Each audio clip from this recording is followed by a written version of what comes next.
Dottore Scimè, oggi ricorre il 79° anniversario del bombardamento su Agrigento, una cerimonia per ricordare quella triste pagina di storia e soprattutto per rilanciare la pace.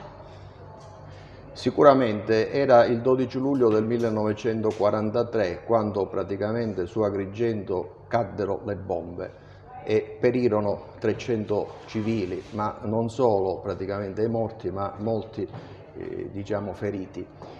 E la nostra associazione, l'Associazione Nazionale Vittime Civili di Guerra, ha appunto per legge la tutela di coloro i quali sono rimaste vittime o direttamente o indirettamente, perché anche i congiunti possono iscriversi alla nostra associazione per gli eventi bellici. Ma gli eventi bellici non si sono conclusi soltanto proprio con la guerra, perché ancora oggi continuano praticamente ad esserci delle situazioni in cui taluni vengono a contatto con ordigni bellici e quindi rimangono colpiti nelle proprie carni, e l'associazione ha appunto la tutela di tutte queste persone. Oggi possono iscriversi all'associazione anche i promotori di pace, cioè tutti coloro i quali sposano la causa, il pensiero della pace e della solidarietà.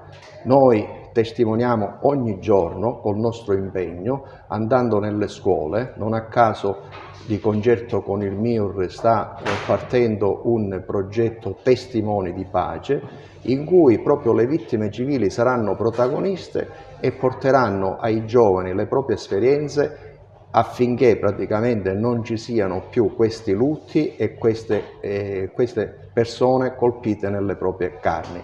Purtroppo la guerra continua, sappiamo benissimo quello che sta succedendo in Ucraina. L'associazione è stata presente ed è presente per mantenere gli equilibri, tant'è che ha anche promosso una campagna per raccolta fondi. Agrigento, addirittura in occasione di una partita di pallavolo e proprio di campionato di nazionale di pallavolo Serie A, ha chiesto e ottenuto con grande solidarietà alle atlete della Pallavolo Aragona e del Vicenza di indossare la nostra maglia.